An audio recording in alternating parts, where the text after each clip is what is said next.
What's the deal, YouTube? This is your boy Eco Gamer, and these are my top 10 games of 2016, including my number 1, which will be my game of the year.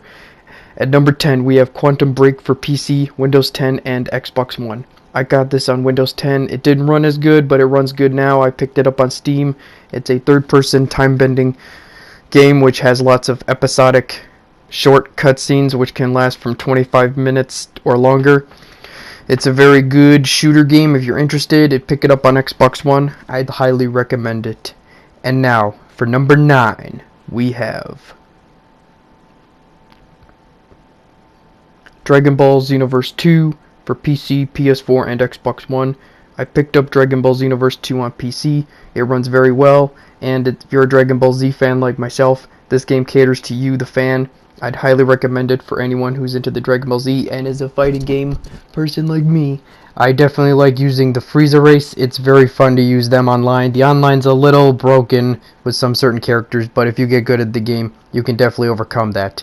And now, at number 8, we have Digimon Cybersleuth for the PlayStation 4 and PlayStation Vita. Cybersleuth is a RPG for Digimon, turn-based. It's very fun, and it takes mechanics from Shin Megami Tensei and other turn-based games, and it's definitely bringing back the Digimon franchise. I enjoyed the game. It's definitely quest-heavy, but it has a very long story narrative, which you can definitely get into if you like solving mysteries in a Digimon atmospheric game.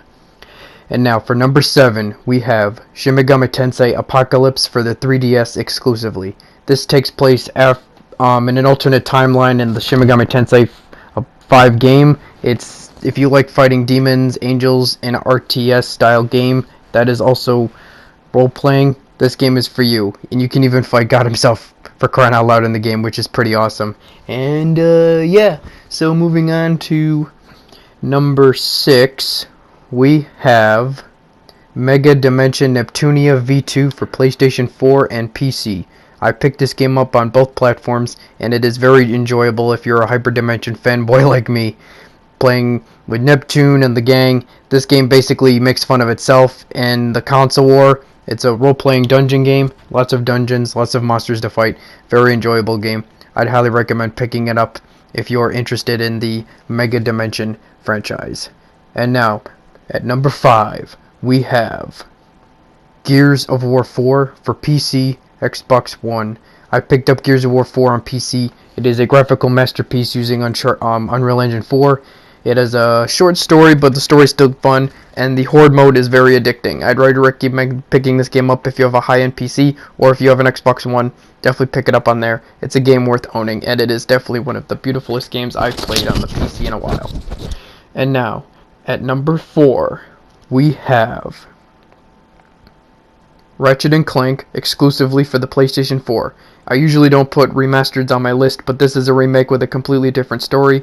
And if you're into platformers like myself or as a fan of Ratchet Clank franchise, I'd recommend picking this game up.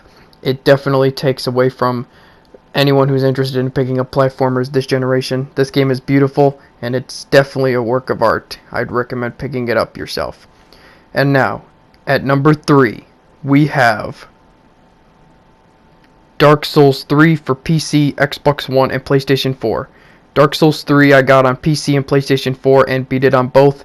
It is a very fun game. It's not as hard as Dark Souls 1 and 2 if you're a veteran like myself, but if you're a newcomer to Dark Souls, I'd recommend picking it up. It's very hard for those newcomers and oldcomers alike, with a few certain bosses who can basically want to make you throw your controller at a TV. And now, at number 2, we have Doom for PC, PlayStation 4, and Xbox One. What can I say? It's Doom. It's optimized very well for PC and consoles. Very fun. Fight demons, rip them apart, punch their faces off, and get lots of big guns. I've played Doom since the original PlayStation, and this game from Bethesda and ID Software have made a pretty remarkable first-person shooter, taking us back. And it also has multiplayer. Even though the multiplayer is kind of meh, the game is still awesome, and I'd really recommend picking up.